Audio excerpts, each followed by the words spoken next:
Assalamualaikum warahmatullahi wabarakatuh.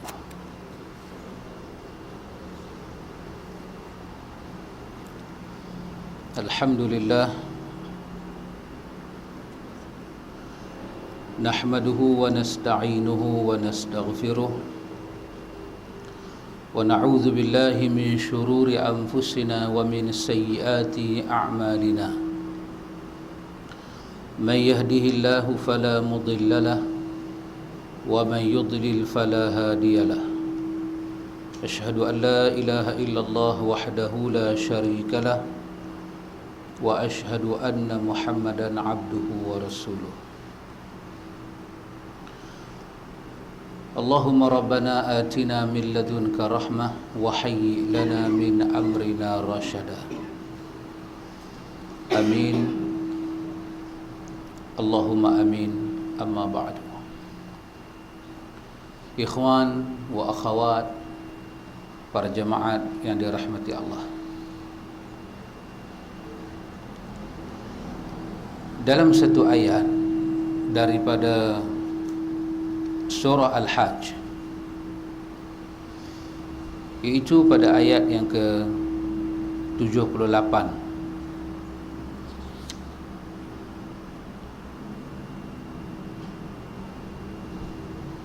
Allah menyebut satu kalimah,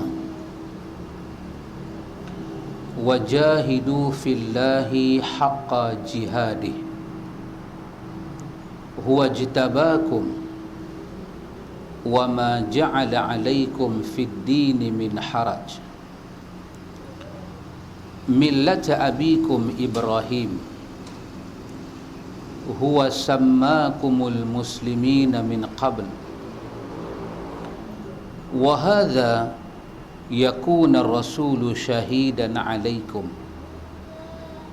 وتكونوا شهداء على الناس فأقيموا الصلاة وآتوا الزكاة واعتصموا بالله هو مولاكم فنعم المولى ونعم النصير.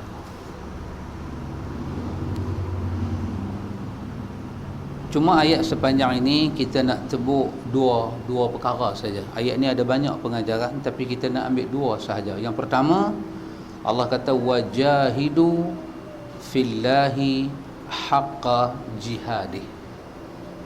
Allah kata, dan bermujahadahlah kamu pada jalan Allah haqqa jihadih, dengan mujahadah yang sebenar. Mujahadah ni pada perkataan jihad, jahada, jihad. Maknanya mujahadah ni bersungguh-sungguh. Jihad ini buat kerja Islam bersungguh-sungguh. Sebab ada orang buat kerja Islam tak sungguh. Jadi katakan ittaqullaha haqqa tuqatih. Sebab ada orang bertakwa musim, ikut keperluan, ikut masa, bila dia susah, dia memerlukan bantuan, nampak sembahyang, nampak puasa. Bila Tuhan pun lepas dia daripada dia punya ma'isyah dia, kesusahan dia, kehidupan dia, dia mula kembali ke jalan yang tidak sepatutnya. Ini orang tidak dikatakan takwa sebenar-benar takwa. Jadi orang yang buat kerja Islam ni pun ada dua jenis. Satu, kita tak tahu apa niat dia, tapi bahasa Quran ada dua jenis. Wajahidu fillahi haqqa jihadi, dan berjihadlah kamu pada jalan Allah, berjihadlah kamu pada Allah dengan jihad yang sebenar. Cuma dalam ayat ni dia beza dengan ayat lain. Ayat lain dia guna perkataan wajahidu fi sabilillah. Dalam ayat ni dia tak tambah kalimah sabil, dia terus kepada perkataan wajahidu fillahi, dia tak guna fi sabilillah. Menyebabkan ulama-ulama tafsir, mufassir menafsirkan ayat ini dengan makna lain. Kata ulama tafsir, di antaranya yang saya terlihat dalam Qurtubi, dia kata kalau kita jumpa ayat dia kata fi sabilillah, kalimah sabil, fi sabilillah, biasanya dia merujuk kepada peperangan, pertempuran di antara muslim dan kafir. Tapi kalau dia tak guna fi sabilillah, dia guna fillah, ini suatu jihad yang lebih luas daripada fi sabilillah. Dia merangkumi semua aktiviti kehidupan, mengangkat Islam naik ke atas. Bila kita berjihad sabilillah, Allah juga menuntut kita ikhlas. Tetapi insya-Allah dalam kondisi itu manusia akan lebih ikhlas. Pasal mungkin agama dia tercabar, mungkin kehidupan nyawa bangsa negara tercabar, dia akan. Tetapi dalam konteks fillah, biasanya dia sambil lewa, sebab dia tidak akan rasa dia untung apa-apa dan dia rugi apa-apa. Kalau dia tak terlibat, dia tak rasa rugi. Kalau dia terlibat pun dia tak rasa apa-apa. Bila Nabi Allah Nuh alaihi salam keluar dakwah, dia guna perkataan Rabbi inni da'autu qaumi laylan wa nahara falam yazidhum du'ai illa firara. Ulama tafsir ini adalah wajahidu fillahi haqqa jihadi. Ini yang Nabi Allah Nuh buat. Biasanya wajahidu fillahi haqqa jihadihi ini membabitkan tauhid. Kadang-kadang dalam satu pertempuran yang besar, kadang-kadang orang ni ada bermacam-macam niat, bermacam-macam maksud.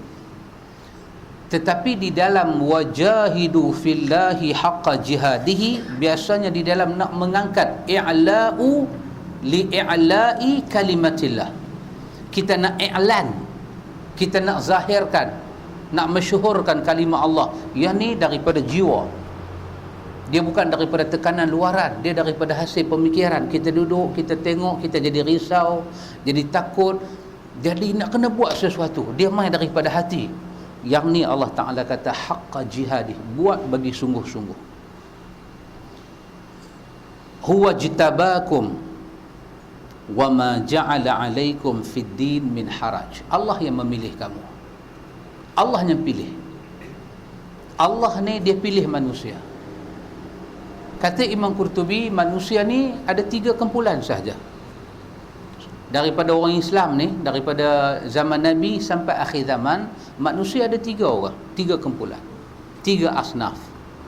Yang pertama muhajirin, dia kata. Yang kedua ansar.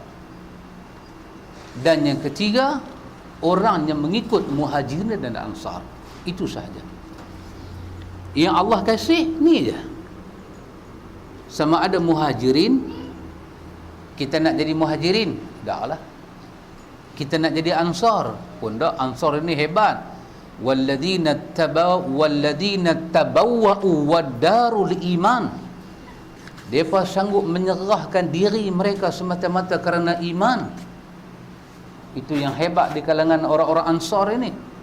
Memang ada riwayat dalam Sunan Tirmizi menyebut sahabatnya ada 2 rumah, dia wakaf satu rumah kepada muhajirin. Dia ada tanah 2 relung, dia kerat 2, satu relung hang, satu relung aku. Wahai bukan adik-beradik, bukan ada kena darah, tetapi kerana Rasulullah, kerana Islam, kerana Allah, kerana Rasul. Pasal itu mereka ini orang yang sangat hebat. Nabi kata hubul ansar minal iman. Hadis Imam Muslim. Mencintai ansar adalah daripada iman. Pasal itu datang pada Imam Qurtubi, puak-puak Iraqiyun, orang Iraq. Dia memaki para sahabah di hadapan Imam Qurtubi. Dan Imam Qurtubi kisahkan hal ini dalam tafsir dia ketika dia tafsir suratul Hasyr ayat 10. Maka dia bertanya pada orang Rafidah yang memaki para sahabah. Dia kata, "A antum minal muhajirin?" Dia kata, "La." "A antum minal ansar?" "La." "Adakah hang ni muhajirin?" "Tak." "Adakah hang ni ansar?" "Tidak." Kata Imam Al-Qurtubi, hati-hati. Kerana manusia yang dikasihi oleh Allah hanya 2, ansar dan muhajirin. Dan orang yang mengikut ansar muhajirin dikasihi oleh Allah. Hubbul ansar minal iman, Nabi kata dalam hadis Imam Muslim, mencintai ansar daripada iman. Wa yabghuduh, benci, marah mereka daripada nifaq, Nabi kata. Lepas itu Imam Qurtubi kata pada orang Syiah, aku tidak melihat kamu melainkan tanda nifaq yang begitu jelas. Kerana yang hampa duk maki ni siapa dia? Ansar, Muhajir. Dan kita kena jadi orang yang ketiga, orang-orang yang mengikut. Walladzina taba'uhum bi ihsanin, orang yang ikut Ansar dan Muhajirin dengan sebaik mungkin. Maka Quran menyatakan kepada kita, huwa jitabakum wama ja'ala 'alaikum fid din min haraj. Allah tidak menjadikan dalam agama ini haraj, kesusahan. Allah tak jadikan dalam agama ini kepayahan. Millata abikum Ibrahim, inilah sifat agama bapa kamu Ibrahim. Inilah sifat agama bapa kamu. Millata abikum, millah agama bapa kamu Ibrahim. Yang kita punya fokusnya ialah huwa sammakumul muslimina min qabl. Allah telah menamakan kamu dengan nama muslimin sebelum daripada engkau wahai Muhammad. Allah telah menamakan semua para nabi yang dia utuskan dengan nama muslimin. Huwa sammakumul muslimina min qabl, daripada Adam sampai kepada Nabi Muhammad. Dan ada nabi Allah tak cerita, faminhum man khasasnahum wa minhum man lam yanqus. Ada di kalangan nabi itu qasasnahum, kami kisahkan, ada yang kami tak kisahkan. Ada banyak nabi tak dicerita. 25 nabi kita tahu. Semua itu Allah Ta'ala kata kami namakan mereka itu dengan nama Al-Muslimin. Mereka itu orang Islam. Islam itu daripada Adam sampai Muhammad Islam. Islam nama pengikut. Islam itu nama Ar-Risalah. Muslimin itu nama orang yang qabul Ar-Risalah, menerima risalah itu. Jadi daripada ayat ini ada satu perkara kita boleh angkat. Yang pertama, apa yang kita nak perjuangkan, apa yang nak menjadi jihad kita bersungguh-sungguh, apa dia? Kita nak jihad sungguh-sungguh ni apa dia? Allah Ta'ala sebut wajahidu fillahi haqqa jihadi, jihadlah kepada Allah bersungguh-sungguh punya jihad. Soalan dia, kita nak jihad apa? Semua dah berjihad. Mereka pun 50. Ada juga Profesor Mangkuk kata kita tak pernah kena jajah. Lagu tu punya profesor pun boleh cakap. Profesor kata kita tak pernah kena jajah. Tak apalah, biar pergi dia. Biar pergi dia. Mungkin dia bercakap mewakili sejarah British. Sejarah British. Sebab